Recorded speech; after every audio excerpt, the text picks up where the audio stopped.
Howdy folks, Nathan here with a 2023 Mustang Mach-E Premium. And then over here, a Toyota bZ4X Limited. Now, on paper, these two and their trims, there's a bit of a disparity in terms of pricing.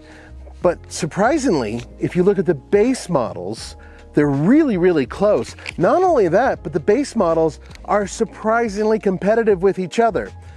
But in this video, we're not going to really be talking too much about either thing. What we're going to talk about is packaging.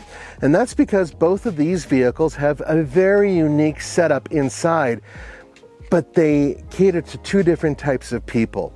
So we're going to check that out. Now, normally I don't carry around the stickers on both vehicles because usually I save it for the end. But what's happening right now is that there's some major price jumps and drops in the industry. So these are kind of useless, but I will be able to tell you what some of my notes have. And one of them is this, the bZ4X, is actually the same vehicle basically that they built for Lexus and for Subaru. So there's a lot of sharing going on here. And you would think because of that, there's lots of different battery options and motor options. No, not so much. In fact, kind of what you see is what you get. You either get one motor or two. And if you get one motor, then you get more range, around 250 miles. If you get two motors, you're supposed to get around 220 miles. This one obviously, you know, being the premium, two motors. And the range, you should watch another video that we have about this vehicle and you'll see what we think about it. But let's talk about the design, because being that there are two other vehicles that share this platform, you think it looks like them, and it does look a little bit like the Lexus, not so much like the Subaru. But I actually think that the design itself is not too bad. I kind of like what they did here. And it's sort of a mix between their regular cars and, say, the RAV4. And this is supposed to be the electric equivalent of a RAV4. Now, there are some quality issues here and there.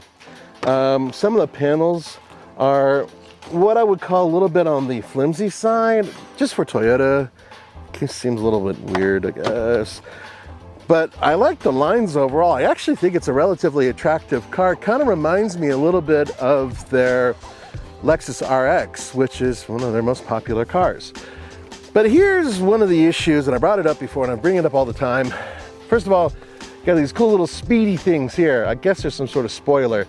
And yeah, no windshield wiper in the back of this thing. Big rear glass, no windshield wiper. You guys can have arguments all you want about whether or not that's effective in snow. I can tell you that having one is better than not having one. Let's look at the Mach-E. I've been trying really hard not to say Mustang because to me it's just not a Mustang. This is supposed to be a crossover, by the way. They call this a crossover or even an SUV. Yeah, it's got 5.6 inches of ground clearance. Toyota has 8.1 inches of ground clearance. So no, I'm sorry. This is a wagon, if anything. It's not that it's bad though, but look at this. Oh, you know why this is a big deal? Because if you look at the Korean cars that are out here in terms of the Ioniq 5 or the EV6, they don't have this either. I don't know, I just prefer having one of these things. The Mach-E in this, guys, with this setup, is supposed to have a 290 mile range. That's for this model, which is the premium. The Toyota, on the other hand, has a 222 mile range. That's according to the EPA. Will the fat guy fit? Indeed he will. I've actually driven this before, and in terms of getting in it, the seat is a little bit higher than the Mach-E, so scooching my large caboose into this seat is a little bit easier. However, things get a little weird in the interior, and that's because it's sort of a mix mash of lots of good stuff and some not so good stuff. Let's talk about the center IP, because I think that this is the biggest complaint that most of us have had at TFL. If you look, there's no screen here.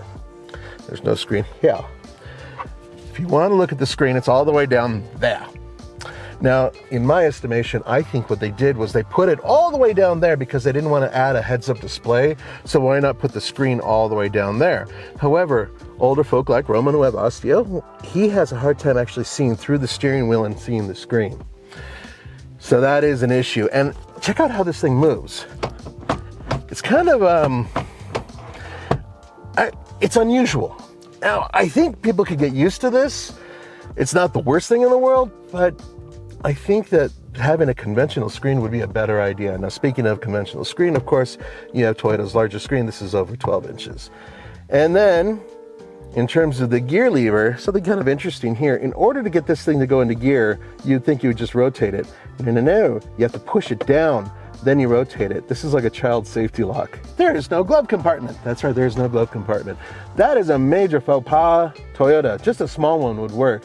Having something that, it just doesn't make sense. I think the reason why they don't have that is because of what's down here. You have this massive space down here where you can put hair care products if you're Roman. In my case, probably beef jerky. So there is a storage compartment here, and it does slide. Not a ton of space in here though.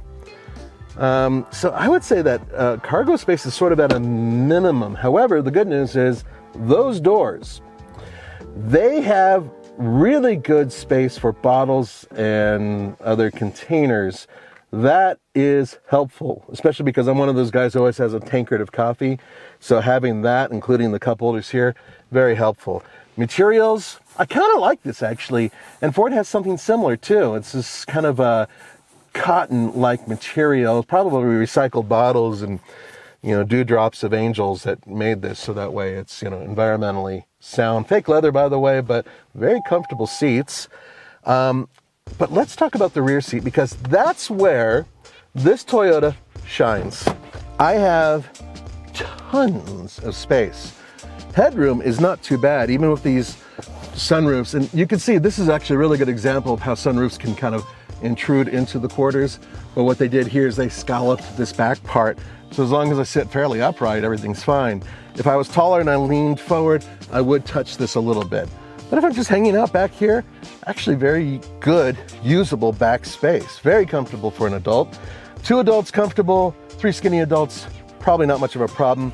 You have air conditioning vents back here. These seats are heated, not cooled, and you have USB-C plugs back here. Nice to have. Okay, now there's a funny thing going on. I'm actually opening this up because if you look at the two cars, they're very similar in size. But believe it or not, the Toyota, although it has what I think is more usable space, has less space. So, open this up, and what you're about to see is 27.7 cubic feet of cargo space back here. But you have a fairly square area. Unfortunately, you have this cut here. It's typical, but there is pretty good space. And if I open this up, yep, you have your charger there, and a little bit of extra cargo room there. Maybe you could put something else in there. Let's look at the Ford Mustang Mach-E. I probably should come up with a better name for you Ford fans out there. Sorry. You know, if they just called it the Mach-E, I'd be completely fine with that. I'd be like, oh yeah, that's great. The Mustang thing, I'm still having a hard time getting over. Here's the good news. Interior is relatively comfy, very different layout than Toyota's. Remember, Toyota had that large center section here, which for people who like to spread out, can't do it so much in that one. This one, a lot more space for spread, but here's the funny part. This seat is all the way back, and I could use at least another inch. So that's one thing. Another thing is that, fortunately, we have this plate up here of glass, but in terms of headroom, I'm looking at the top here a lot more often than I would like to as I drive it. So it feels a little cramped. Fortunately, these seats are very comfortable. And I actually like the design of them with the white stitching. I think the Toyota might be slightly more comfortable. I don't know, it feels a little bit bigger in the Toyota. I think they made it for large American butts. But here's the good news for Ford. Glove box! Yeah, thank you Ford. Proper glove box. And they managed to put storage space down here underneath as well, like Toyota. Not quite as much space though. Yes, you have wireless charging, that's right here in front of you. And this is really important. You have a rotary gear select. Now I actually like this, even though I'm not a big fan of rotary gear selects in like pickup trucks and whatnot. I'm not a big fan of this giant screen here. I would prefer a horizontal screen rather than a vertical screen, because one of the things you're looking at, and I'll show you right now, is that down here on the bottom is a bunch of information. And this takes your eyes way off of what you're looking at as you're driving to come down here to adjust your temperature, fire up the heated steering wheel, or whatever. And this one has the body odor, B&O sound system. But we're not going into that whole thing because this is a higher trim model, so is the other one. We're just talking about packaging, comfort, stuff like that. Now, I do fit behind myself, but I don't have as much leg room or foot room as I did in the Toyota. Also, the angle of these seats is much further back. Headroom, it's okay. But I think that overall usable space and entry and exit is way easier in the Toyota. This is one of the reasons why. Look how this cuts down. So I had to really duck my head as I put my large noggin into the car because of this section here. Now, back here you do have dual vents. You have a USB-C and a USB single. I do prefer that though. Now here's the unusual part. The Mach-E has noticeably more storage. So 29.7 cubic feet of cargo space. And actually I think you can pretty clearly see that, even though this chop's much lower, so there's much less usable space. In the very back, there's more length here. The Toyota has more usable space. That's because of the roof design, I believe. And in addition, even though the Toyota's overall passenger compartment is on the smaller side by comparison, it has more usable space, at least for a big fat guy like me. On rough surfaces, like this dirt road that I'm on, the Toyota is so much better. Very, very cushioned by comparison. Altogether, straight off, this is the more comfortable car. Now with the two motor setup, 214 horsepower, total horsepower, more than adequate. 0 to 60 in the mid 60, it's in the mid 60s. 0 to 60 in the mid 6-second range is absolutely fine. For a gas car, that'd be considered pretty fast. It really would be a question of which one I would prefer. Would I rather have a front wheel drive electric vehicle if I was going to base model, or a rear wheel drive, once again base, but that would be the Mach-E. And I think my heart is telling me the rear drive would be more fun. Makes sense, right? Now I am gonna do a little tiny takeoff here. Nothing fancy, not doing a 0 to 60. And I'm not in any performance mode, I'm in regular drive. But here we go, I'm gonna put my foot down. There's the power. Doesn't take long to get there. It moves well. You will have no problem being able to keep up with traffic. This is comfortable, relatively quiet, very utilitarian, good size interior, usable space. Usable space, that's so important. And its overall performance is not too bad. The Mach-E, I will say this right off the bat, is way more buttoned down for performance drivers. However, on the same stretch of road that I was on with the Toyota, that's actually, they're about equivalent in terms of noise. I think the Toyota might be a little bit more isolated, but I certainly is way more bumpy in this thing, I'll tell you that. Remember, this is, yeah, they call it a crossover, an SUV, but 5.6 inches of ground clearance. Yeah, that's not a lot. And in snow country, that matters. This one puts out between 266, that's the base model, horsepower, all the way up to like 480, which is a lot. These things fly. Even with 266 horsepower, which is rear drive. If you think about the amount of torque you're getting right off the bat, which is all of it, this thing flies. It is faster and more powerful than the Toyota. It also has a better range than the Toyota. And on paper, it's technically a bigger vehicle inside than the Toyota. The same spot, nobody around, just a light acceleration, okay? I'm gonna put my foot down, and yeah, the power comes on, and it comes on, and then you feel it scale upwards, but it's not as dramatic as you might think. It's more like a wave than like a, sharp slap. This might be the better buy if you're looking at the base price vehicles. However, in terms of comfort and everyday drivability, I'm starting to lean a little bit more towards the Toyota. However, because I like to go fast and throw things around corners and have fun, this is the car to have. It's a hard call, folks, between the two of them. Okay, as I said before, I've been walking around with the prices because there have been some changes. We'll get to that in a second. Now this Toyota, this is the all-wheel drive limited.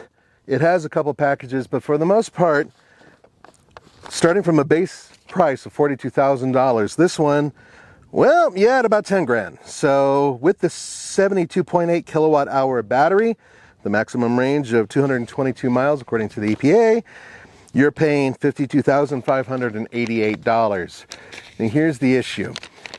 You cannot get the big battery rebates with this car. Not built here in the US, not yet at least. So you can through leasing, and there are other things through PG&E that you can get some rebates, but you won't be able to get the big tax break. So yeah, keep that in mind. Now the Ford Mustang Mach-E, this one is, the premium all-wheel drive. So it's got the 91 kilowatt hour big battery, obviously much higher performing. The base price on this with the smaller battery and rear drive is around $43,000. This one, according to this sticker, is $67,000. However, keep this in mind, if you go to Ford's website and you build this exact car, it'll be thousands less. And I think that has to do with the fact that Ford recently slashed the prices on the Ford Lightning, and I believe they knocked down some pricing as well on the Ford Mustang Mach-E. So the pricing I have here is, well, bupkis, it's useless, right? But as I said, I went online and I priced it out, and it's about $8,000 less, saying that this one is basically around 60 grand. So their prices are a little bit closer, but they're still pretty far apart. Here's kind of the bottom line for me. It's not so much about these cars. I said, forget these. If you look at the base model versions of these vehicles, you're suddenly looking at a much better contrast between what you're spending. Not only that, but if you get the base model version of this, the bZ4X, you're getting better range, up to 250 miles according to Toyota. So altogether, it makes sense to look at the lesser equipped versions of these vehicles to get more bang for your buck. Which one would I rather drive? Well, yeah, the Mach-E is way more fun. Duh, it's way more fun.